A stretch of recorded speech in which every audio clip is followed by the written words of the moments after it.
Hey, real estate agents, welcome to the Weekly Closer. I'm your host, Jeff Underwood, along with my co-host, Joey Sampaga. What's going on, buddy? What's going on, Jeff? You staying cool out there? I am staying cool, but no longer cool seeing your Kansas City hat. You mean this? Yes, that. We made it a little further than your Cardinals last year, didn't we? They sure did. Yeah, I don't know about this year, though. Yeah. We're kind of up in the air, I think, the Chiefs right now, a little bit. Okay, well. So, we'll see. We'll see. Hey, we've got a great guest with us in the house. That's Lynette Clemens, Arizona Value Builders team with Keller Williams Realty Sonoran Living. Welcome, Lynette. Yes, Thank you very much. Thank you for having me today. It's a pleasure. So how are you doing? I'm doing great. It's nice to be inside. Well, I bet. It's always nice to be inside here. So let's see. Kinder Ashford, right? Invited you on? Right. She's fantastic. Yeah. She works for Security Title and Yep. asked me to come in, and here I am. Yeah, she's amazing, isn't she? Yeah. Yeah. She does a lot for our team for sure. Absolutely. So why don't we start with you sharing with the agents that are watching and listening how long you've been in the business and what got you into real estate? Okay. So I have been in the business for just over 20 years. And what got me in the business, honestly, was the fact that I was going through a divorce. And I needed a job that I could do with my children. And I had 3. They were 6, 5, and 1. And so I went to school. I was actually just getting my degree. And they had this class to take at the like MCC. So I took that class and they told me after that I could actually just take my test. So I never took an actual real estate class in my life. Yeah. I just went in and took it, and I passed it the first time, but I didn't know anything about commissioner standards or Arizona law, so I failed that part. Okay. So I went and got a floppy disk, learned it myself, and went back and took it, and Floppy disk. that was kind of it. Yeah. Yeah. 3.5 or 5? 5.25. Right. It's a 3.5, right? You never know. Yeah. I forgot it as soon as I learned it, pretty much. Because what was really great about that is I immediately started at Keller Williams. Okay. And I've never left there. Wow. And so I went in and I was eager because I honestly didn't even know how real estate worked. I didn't understand commission. I just thought, let's go do this, you know. And Linda Bechtel at the time was the owner, and she just saw something, I guess. She told me to go, and I just was willing. Like, whatever they told, boot camp, go knock on doors, do all the stuff they said. I just said, go do it. And terrified, but whatever, it got me business. Yeah. And I was rookie of the year the first year, so that was kind of fun. Yes. Did a lot of open houses with my little baby sleeping in one of the bedrooms. Really? Yeah, I just do it during his nap time because you have to go out and meet people, or you're gonna, Sure do. you're not gonna find them in your house. It's true. So. True. Absolutely. So 20 years, you've seen a lot of changes in the Valley, huh? Right. In 2004, that's when I got into the business, and it was kind of, just kind of heating up. Yep. And by 2005, a true story, I took a listing and I stood outside. I was just putting my open house sign. I say I put my hand up and had it up, but that's not really true. I was putting it in.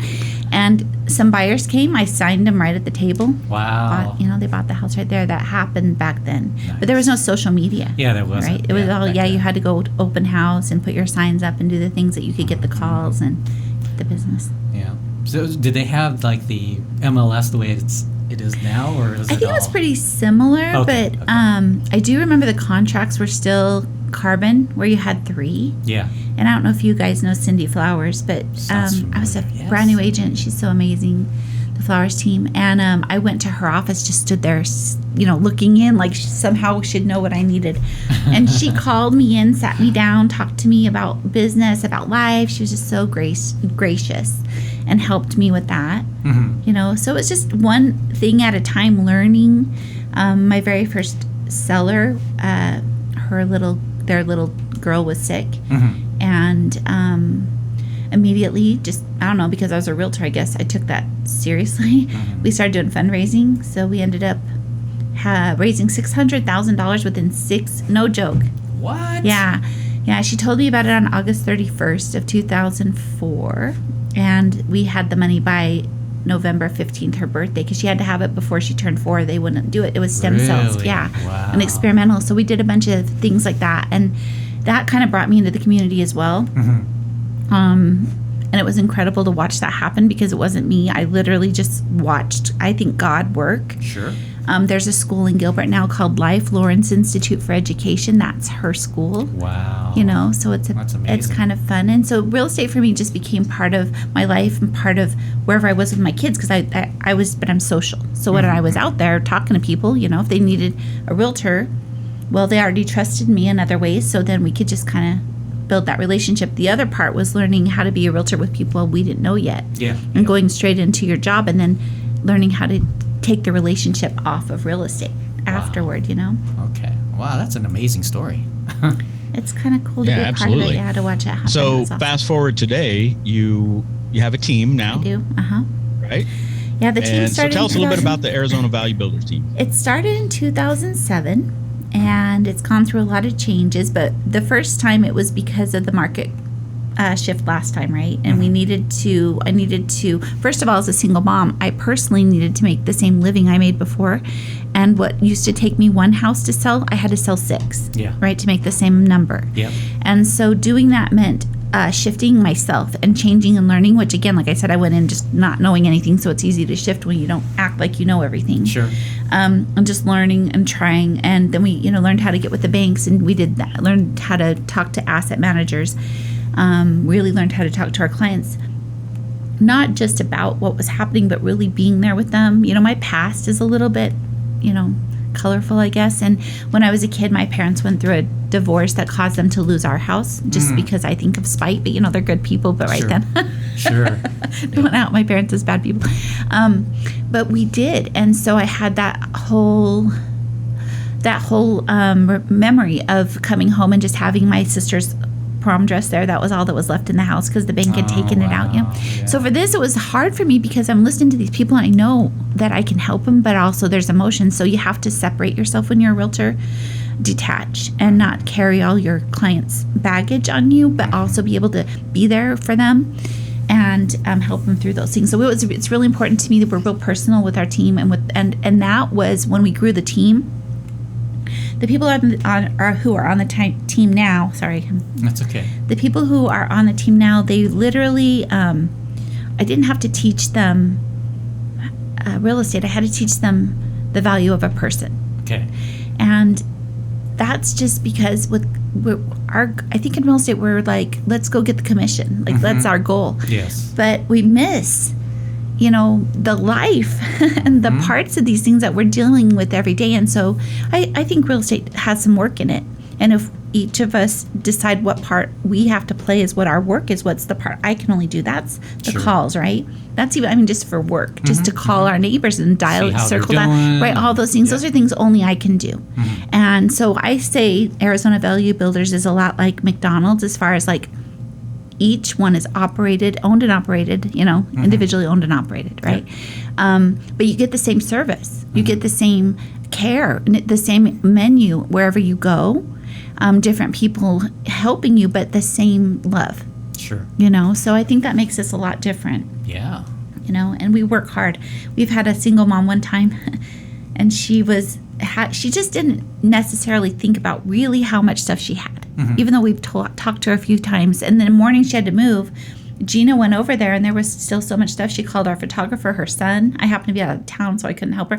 And they got another U-Haul and loaded her. Oh, that's amazing. Just helped her. So yeah, they're all really great. Okay. Wow. So it's all about relationships and it is. Yeah. Yeah. And I remember my first husband asked me once, eventually you might have more clients than you can handle, and they'll be at different price ranges. So you might have to focus on a higher price range or something like that. And I told him no way, because our first house was $52,000, and then we went to 70, and then 227, right? Yeah. And our realtor never treated us differently when we were at 50,000. Wow. And I don't want to treat somebody like they're a number. So they get the same service from us. They get the same callbacks. They get the same love.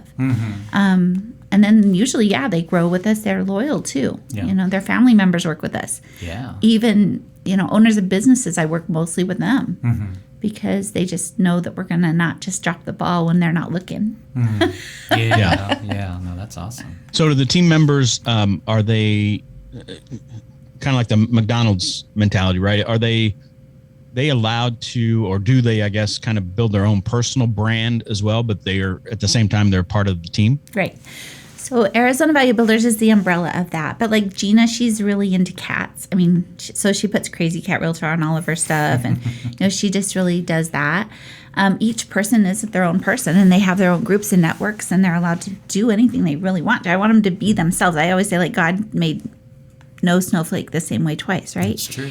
And so we don't need to be the same and so I really I help them and hope they see me helping them with the stuff that they might, need a little work on, but that's usually not their personality, right? That's usually accountability.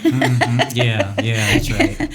So the people that I work with, I think they came to me with care and love and wanting to be the best they can. And I tell them it's each your own individual run, right? If you want to do 5 this year and you want to do 40, well, I can coach to 5 or 40. Yeah. Right? So depending on what they want, if their goals aren't as high as my goals, well, I can fill that in as well. Sure. But I don't necessarily take any clients anymore. That was a big trust thing too, is we really do pass around. And I tell them, it's like, if I'm going to trust you with somebody like my person I just told you about, my very first client with the school, right? If I'm going to trust them with my clients, then they have to remember the history, the friendship, and not drop that ball. So I'm a little bit, so it takes me a minute, but also I go with them. So in my team, when you start, you're going to start with renters. Yes. Why? Because you can learn a lot with renters, right? Sure. You can learn showing time, MLS, how to call an agent, how to work a lockbox, right? How to deal with a client, how to deal with another agent, forms, how to get into, and if you're with Keller Williams, into command and learn where the forms are. Yep. You can learn that. Now, if you're not willing to learn that, then I'm going to guess we're probably not willing to learn other things too. This is where we start. And on my team, you have to be taking people and start with them. Now, I tell them this is your branch. Like we were talking about your brand, we also have our branch. You need to start building your own business. Yes, I can hand you leads. Yes, I can help you. But you have to learn the aftercare of these clients and how to make sure that you care about them. Now, I also say if you don't like your client, don't work with them again. Sure. Right? Like if every time your phone rings and you have a stomach ache, fire the client, refer them out. But the people that are in your phone, if they're in your phone, then you darn well better be calling them every month, at least once, right? And we have a high standard for like connects. We make sure that you're talking to at least 25 people a day. Wow. That's 20 connects, texts at least, or whatever, and 5 calls. And how we do that is usually when we're driving, because we can control those calls, right? Sure. I'm driving, I got 5 minutes, want to see how you're doing. Checking in with people doesn't take a lot of time, but it sure does make them feel like you care. So just thinking about you. How you doing? Yeah, it's not hard. I think people just think they go into it as sales, and I think that's funny because you're usually going to get your business when you're like at a birthday party, right? Or you're out at a barbecue, and someone's going to come up and say, hey, by the way, I want to sell my house. And then, you got to turn into a realtor for a second, but you don't go put a jacket on every day and then you go home, take it off. You're not a realtor anymore. It doesn't work that way. You have to be authentic wherever you go and be that person that they want to work with. And that means literally looking at yourself a little different too and growing. I tell people all the time, real estate is not just the contract. It's literally up here. Like it's mindset. And the further you go and the more you grow, you have to take yourself on and be aware of who you are and then be willing to change it. So one of the rules is we don't make rules, or we don't make schedules on emotion, right? Everything we do, we write it down that we have to do, because when you get to it, you don't want to do it sometimes. That's right. But if it's on your calendar, even going to the gym, I started writing that because I hate it so bad. And I complain all the way there, but I go, and after a while, you start to see the benefits of that. And if you don't go every day, you're not going to see the benefits as quickly as if you do it every day. That's right. So I teach them, like John Maxwell, like the power of every day. Like put it on your calendar and follow it. It doesn't have to be a new calendar next Monday, man. If Monday's the day you're going to call your title company, where it's like Kinder, she's amazing, call her and get your circle dial list for your open house that you already know is coming on Saturday, because you always do them that day. And then call these buyers, the sellers, these people that I shouldn't call them sellers or buyers yet. Call the neighbors of the seller and say things like, where I'm having a special open house and we want the neighbors to come in a half an hour early, and it'd be really great to have you there because you represent your business. And I tell them, like the Phoenix Open, right? That's open. When you have a grand opening. So if you're gonna have an open house, you want people to come, you want to invite them, and you want to make it so that they want to hire you, because they're like, wow, I want that at my house. And you want the sellers to get calls that their agents were calling them and saying come. Yeah. Right. And so if you're not doing those things, then I think we got some room to work, you know, and I'll tell them I'll row every day, row with them, but they're going to keep doing that too. And they do, you know, and so at first I'm handing over buyers or sellers. And so is the team, right? Once we get through the fact that they can do the renters, we're all helping each other out. And then from there, though, you still have to contribute, right? You're still going to be going out and doing the same things because you're seeing us all do it. So as we grow, we're still doing it. Because before I tried to do it by myself and just hand it out, and I almost killed myself, you know? Yeah. So this way, we all are accountable for how it grows. Yeah, well, that makes sense. So I'm curious, when you're calling the neighbors, I'm sure you're probably getting those numbers from maybe Kinder. Yep. Only Kinder. Okay, cool. Yeah, she's our So source. how difficult is it to find the right team members? I mean, because a lot of real estate agents like to have that independence of, I want to do my own schedule. Right. I don't want to be told what Sure. to do. But how are you finding the right people? Actually, before that, can we just back it up just a little bit and Sure. then we can answer that? What made you want to start a team, first of all? This is embarrassing that you two are men and I'm telling the story, but what it was me nursing my fourth child in the driveway of a car waiting for buyers, thinking this is crazy, right? I need help. Yeah. Because I was trying to do it all because we're moms, and moms try really hard to do it all. So I had to, like, even with the team, teach them to let go of cleaning their own house and get a cleaner, man. Because you as a mom think that's part of your job, but really nobody cares who cleans your house. Yeah. And if you're going to full-time work like a man, then you're going to full-time need to have some help, you know, and that leverage, really teaching that it's okay. Those are mindset things as women we have, just going in, you know.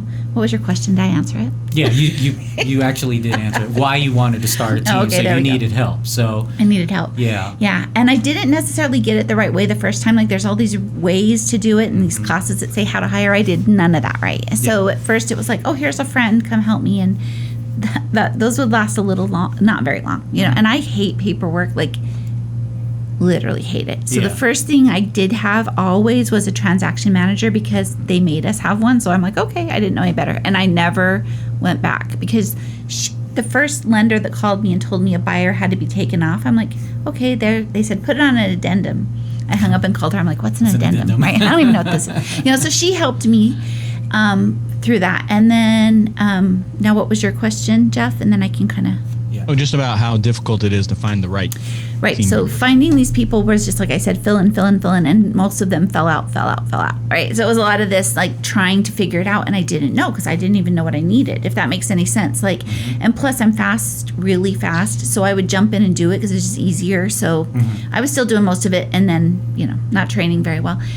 And then, you know, over the years, people just kind of fell away. One moved away, one moved somewhere else. And I never like replaced them because I was also not liking how it was all working out, if that makes sense. It was harder almost than doing it myself.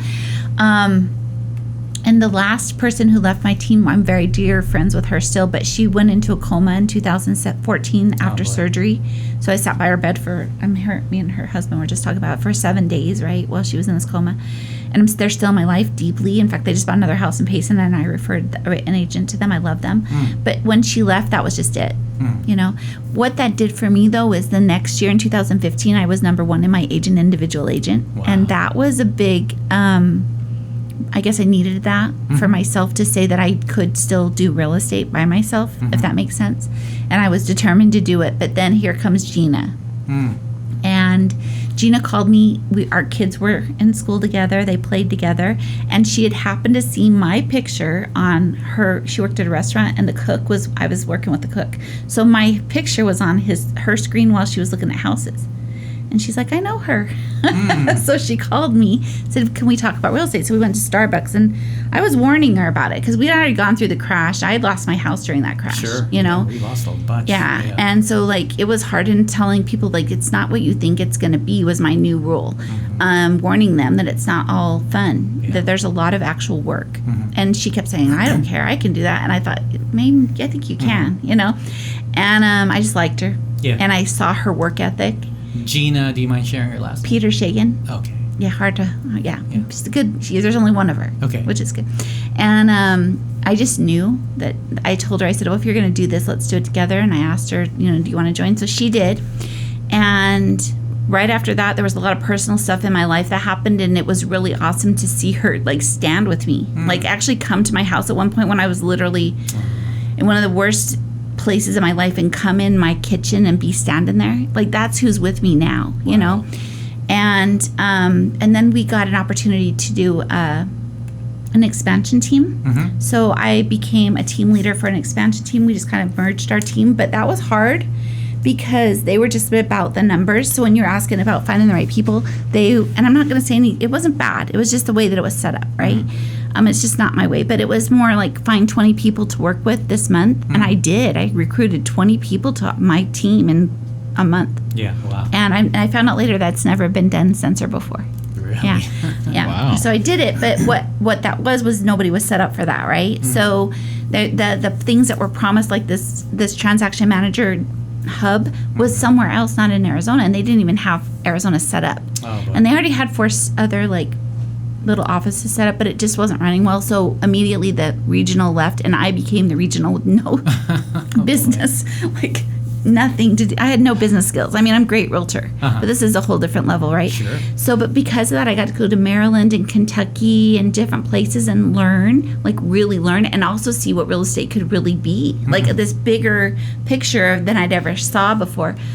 But it was awful and torturous for me and Gina. And finally she was like, I'm going back to your other team. I'll just pay you without. She's like, I'd rather pay you. So she went, and what I did honestly was I got on my knees. It was the only time in my life ever on my own I did, because I was just that like broken about what I should do.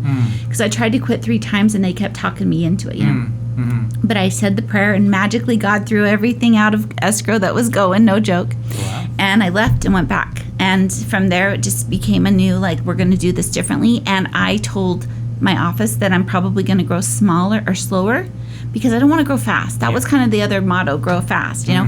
And I don't want to. I want to grow with each person to, like, let's work together so you can see what I do, so you have the thoughts. Not the thoughts, but, you know, that what would Lynette do if I'm not there? And together we've grown, and then slowly, just one at a time. It was never me recruiting. It was people calling and saying, let's have a talk, let's have a lunch. Right. And Anupama, she was actually a cultural ambassador for Keller Williams. Okay. Years, I got that same award, but she got it before me, man. And that's like in front of 17,000 people in Austin, Texas. She got that award. Yeah. And she had already been on the Agent Leadership Council before me, and went with me. Actually, we were good friends, but she had left for a while to do new home sales. When she came back, she asked me, and I thought, wow, that's pretty cool. That's awesome. And her business this year is her best year ever. Wow. You know, so just coaching with them and talking with them and letting them know they can be who they are. And then going out there and doing their job, right? Because when we're doing our job, we don't get to be personal about it. We have to like take them how they come. And in Disneyland, I use it all the time for my team. If Disney built that, and he said it's the happiest place on earth. If you're a cast member, when you walk in there, you expect the cast members to act a certain way, but the people that are paying to go in, they come in however they want, right? Because they're paying and they're going in. Yeah. And they're not under the same rules as the people that work for Disneyland. Well, that's my team. We don't know who's coming to us. Normally they're coming in really hard times, right? They're coming when they're getting a divorce. Somebody died. You know, there's things that are happening, even if it's not with real estate, in their lives. And sometimes we're a witness to that, but we also have a fiduciary duty to keep it quiet. Sure. Right? And to not be involved and not get emotionally on their roller coaster with them, but to take care of the business that they asked us to take care of. You know, and we don't get to judge them because they're hiring us. So whatever, you don't want to judge, don't take their money at the end. Yeah. You know, sorry, I got a little. But, you know, truly, like, that's how I feel about it, is this is something that we can give back to people a lot. And we are professional, and as women, you know, it's a little harder sometimes to manage with the families, but we've managed it really well, you know, and we take care of each other's kids if we have to. That's awesome. So it's all about quality than quantity then, right, basically. Right, but now we really have run, and we hit over 50 already this year, so we're going to have a pretty good year. So our units are up, and that's awesome. So, yeah, I'm sorry. I feel like I got a little bit crazy there. So you have, you mentioned earlier, so 6 agents right now? Right. And should I name them? Transact coordinator? If you want to name them, you can. Why not? Okay, we have Gina as our listing agent, and then we have Amy, who is now going to be helping with listings as well, and she's a buyer's agent. We have Anupama, who's our buyer's agent. We have Jill, who's a teacher. and actually just helps during the summers and does refer business to our team. We have Brittany, who does our t-shirts and everything. She does the craft, and again, she's just starting out, so she's new. And then we have Tatum, who's been with us about 1.5 years now. Okay. I hope I didn't forget anybody, because that would be horrible. The transaction coordinator as well, or Transaction manager Christine. Yeah. Oh, okay. She's been on our team forever, and then Andy, he's been there since the very beginning, 2007. He's just a good friend of mine, and he takes care of putting stuff on MLS and putting our stuff in command. And over the years, has just sort of taken over more. That's awesome. So it is good. So, Can you guys edit some of that out that I didn't like? Yeah, you just tell us ahead of time. Usually, we just let it play all the way through. So, being with Keller Williams was the millionaire real estate agent a big part of your creating the team? Oh my gosh, structure? Gary Keller is fantastic, and I am going to give Mega Camp again this August. I'll go always. He really cares about the industry, right, and the integrity of the industry, and he's spends so many hours of his own money just putting into research and development. And so when I go, everybody else can go do what they want. I'm just going to sit and listen to him, because he's just incredible. And even like Mo Anderson, just how they bring the culture back. Just everything about them is good. Okay, awesome. I mean, in 2011, I had a tumor. I had a tumor on my adrenal gland, and I was going to die. Wow.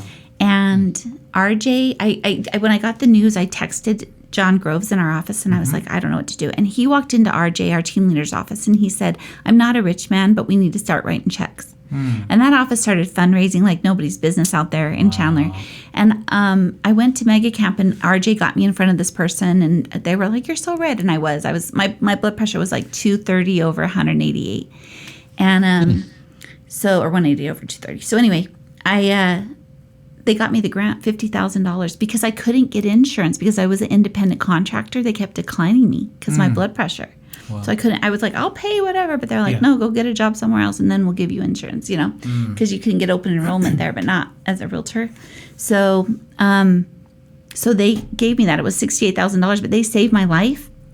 We got the surgery November 7th of that year.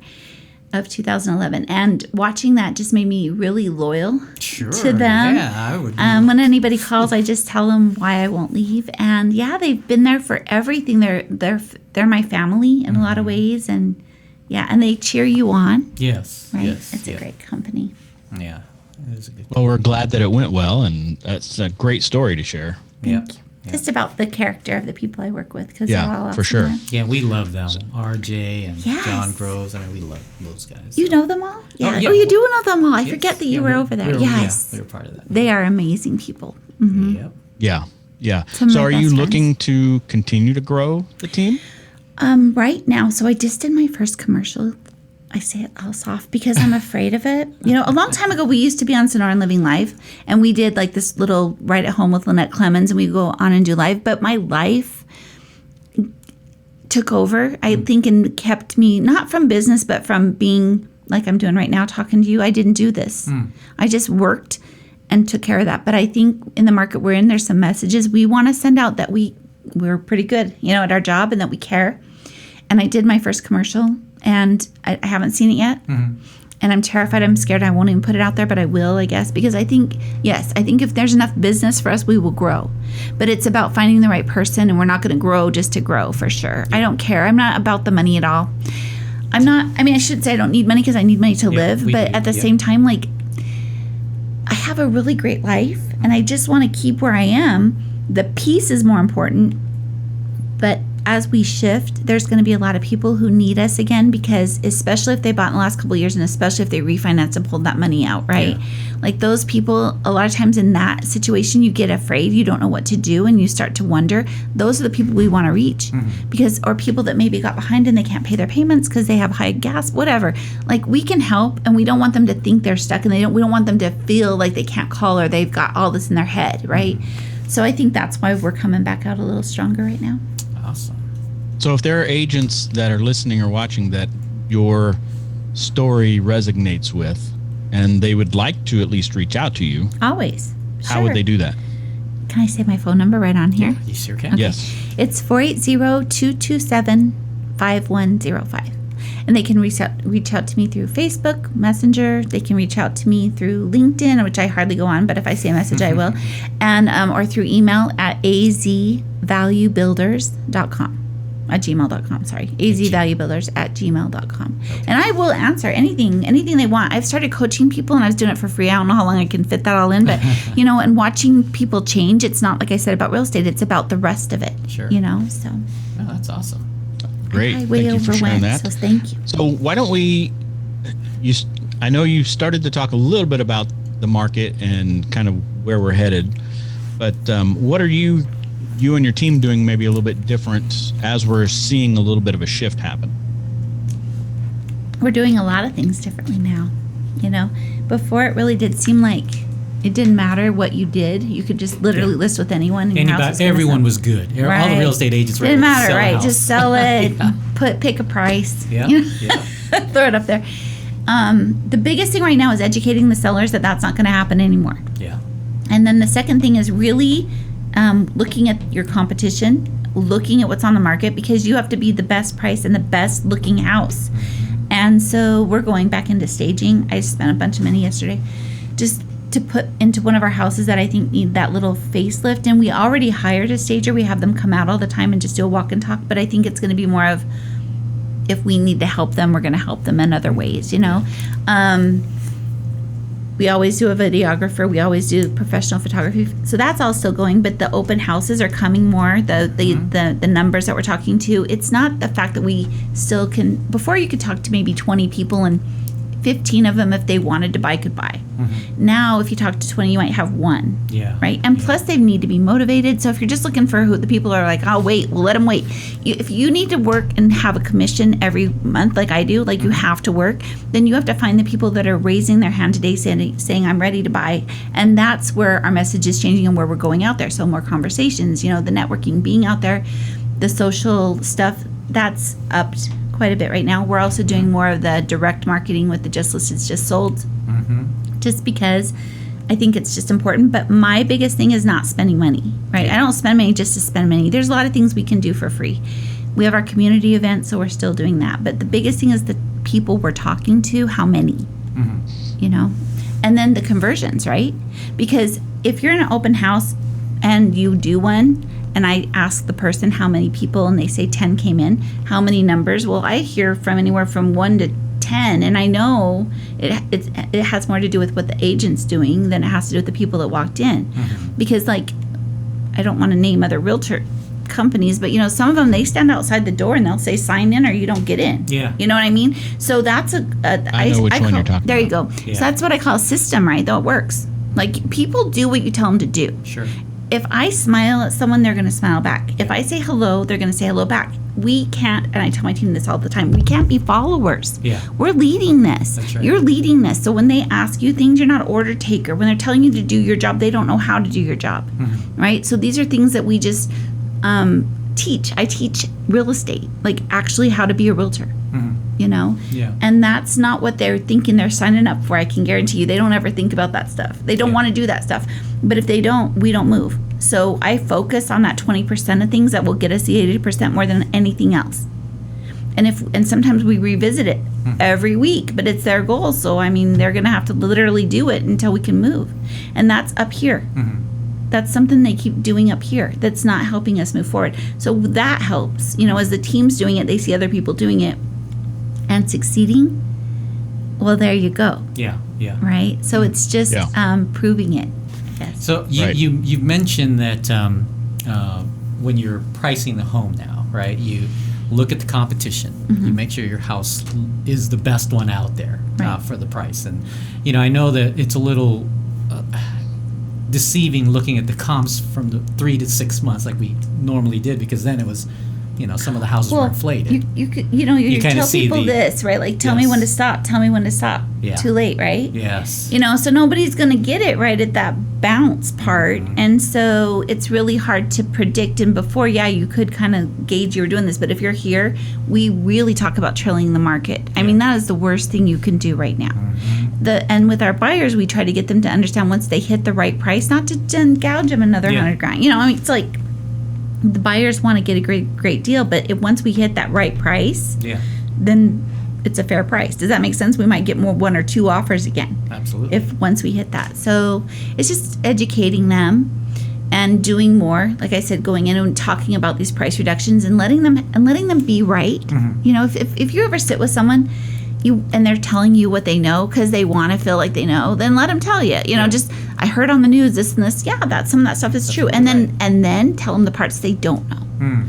You know, give them the information that only you know. Yes. Right? And then they feel on the in again. And they're part of the team. And then you can go at it together to help them because you can't control the market. That's why we have the market conditions advisory. You know? Yes, that's right. So. Yeah. Okay. Awesome. Yep. So do you feel like you want to share where you think the market is headed the rest of the year?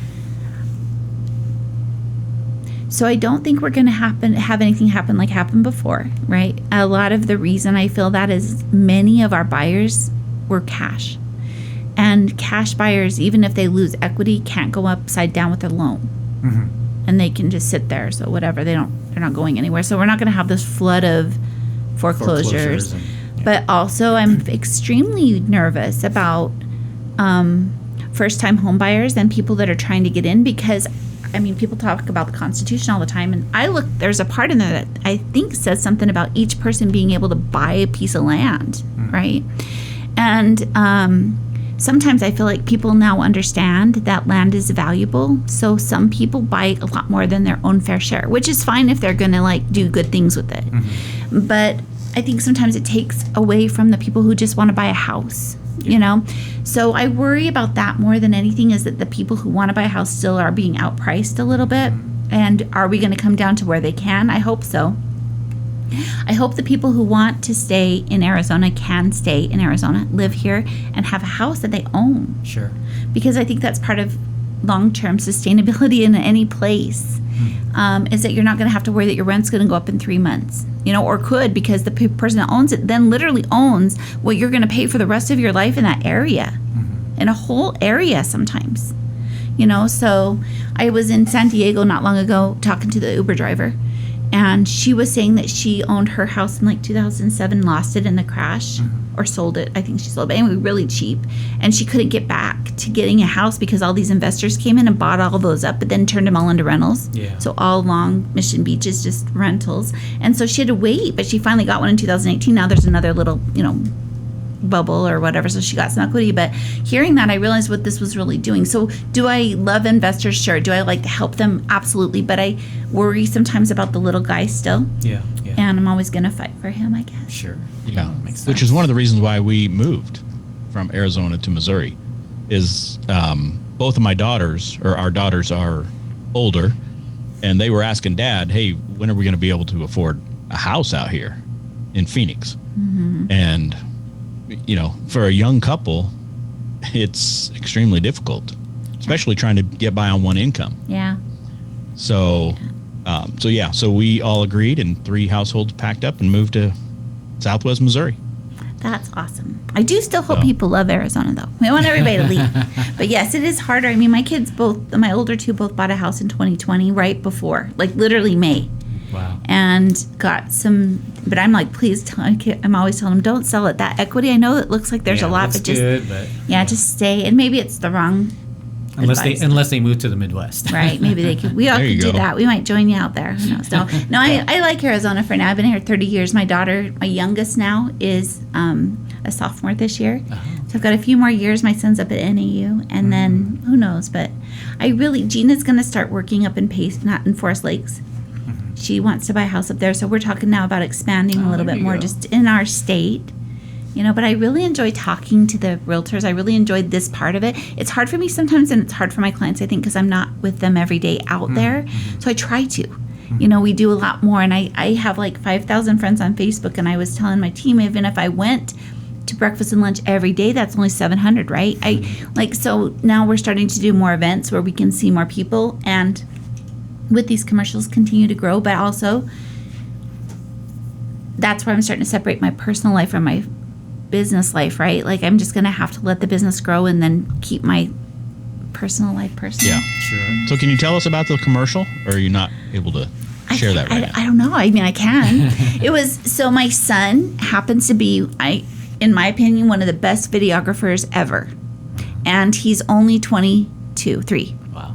And he started working for the Hub, which was like for houses. My friend Stacy Quanvig, do you know her? She passed away in this plane crash.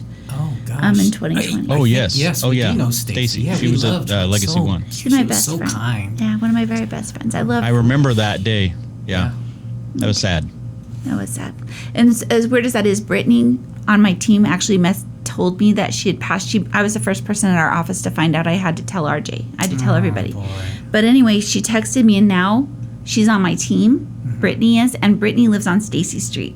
And I think that's so crazy that it's happened. But Stacy was the one that actually told us about this job opportunity for Cam, and he was just barely out of high school.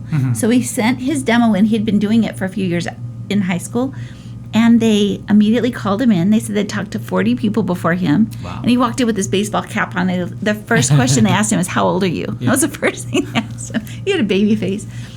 But from there, at the Hub, they had other people that worked there, like from other places, just from weddings and whatever.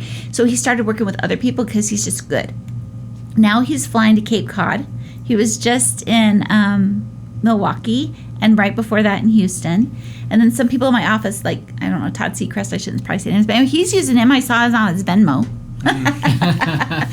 And so he did my commercial. So I was like, can you help me? And he used to work for other people, and so he's done it. But it's harder with me and him. It's like a whole different dynamic because he doesn't at all see me as a realtor. He sees me as his mom, although he knows I don't do real estate and he's been with me. He doesn't. I embarrass him. You know, like who I am, I don't know. But I'm just crazy. I talk with my hands and I do things. And so I told him this time, make it who I am. Like, don't make it some fake thing that they're not going to. So, but that was really harder. Because when you go in there and you're going to read a script and just be that, I could have done that. But to be me was hard. And he kept saying, take your sunglasses off. I'm like, my sunglasses are on my head 24/7, man. I'm not taking them off for this video. So I didn't. Yeah. And I just talked about like why experience matters and as we're shifting. And it was like 30 seconds and I haven't seen it. But hopefully I won't freak out. Hopefully it'll be okay because, you know, Russell, Shaw, and I, we've done panels together. Okay. I shouldn't be throwing out names, but people I've worked with that have done a lot of business. Like I used to do that, and then I just stopped, and it's been really hard for me to feel like I have a voice that I can put out again. You know, but I think my team is the best. I really do. I think they're incredible, and if anybody's going to work with them, they will get the best service. So why shouldn't I say that? I feel like now if I didn't, I'd literally be stopping them from something that they deserve.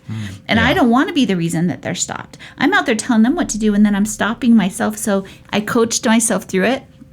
And I told my son that, and that night at like midnight, he sent me this, Mom, you are the best realtor. You are, like, just this whole thing. I was like, I love my kids. They really are awesome. Yeah. And where are you going to put it, the commercial? So for now, I think we're going to do like the Facebook ads and the YouTubes and the social media, but I might just buy some airtime. I did it before, so it might go more than that. People are starting to go back to the theater, so you never know. Yeah. That is a great idea. I might literally steal that from you. Are you okay with that? Absolutely. I'll send you my bill. Thank you. No, that's awesome. Cool. Well, Yes. I mean, everybody's starting to go back, right? That's a good. So No, that's. why not I have saw it play Thor. at the theater? Yeah, I saw Elvis. I'm there. That's right. I'm the theater person. So, yeah. Okay, great. Good idea. Thank you. There you go.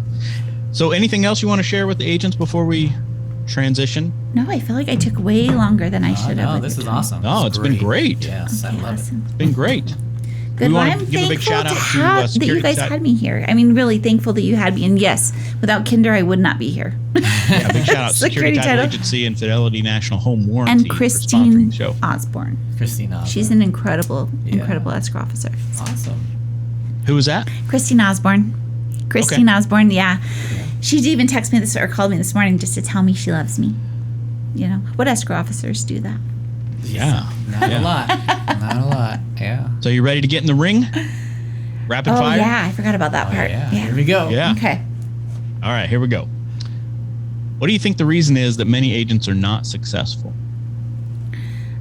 They don't actually act. They think about real estate, but there's no work hours. Great one. Great one. How about a book recommendation? Millionaire Real Estate Agent, or The Shift. He wrote The Shift, That's a and good that's a one, good. too. Or The One Thing. Yeah, It's they're all one of good. his, right? Those Or are all good. any Those are all John good. Maxwell book. Okay, yeah, John Maxwell. Yeah. Yeah. Today Matters is a good one by him. Yeah. Yep. How I don't about know if Apple that's or a real one, but I Android? would say yes. Totally Apple everything. Oh, good. All right. Yes. And would you rather listen to podcasts or watch YouTube videos? So I do listen. I watch YouTube, and I don't listen to podcasts as much as I should, but I'm going to be more. Because I just got into like books, Yeah. and I haven't made the shift to podcasts, and everybody's like, just do it. So I think I will. Yeah, I listen to it in the car. Right, because right now I just put my YouTube on in the car. Hold on. Without watching. Right. That's what I mean. Yeah, exactly. There you go. Any last thing? How about any travel plans to get out of the heat this summer? You know, this year we went to New York already. We went to Utah, went up to the UNS and did a lot of ATV riding. Went to San Diego for my birthday. Went to Vegas and saw Lady Gaga. And we're going to go to Disneyland. We haven't been for years, and we're going to go in October. So I think that's our next one. My daughter goes back to school already on the 20th, so super fast. Well, Lynette, thank you so much for coming in, and we'll have to thank Kinder for bringing in here as well. A lot of great information, great insights, wisdom. It's been awesome. Appreciate it. Appreciate you guys. So have fun out there. All right. You made All right. hundreds. Hey, agents. Until next time, we will see you later. Adios. Take care. Good job.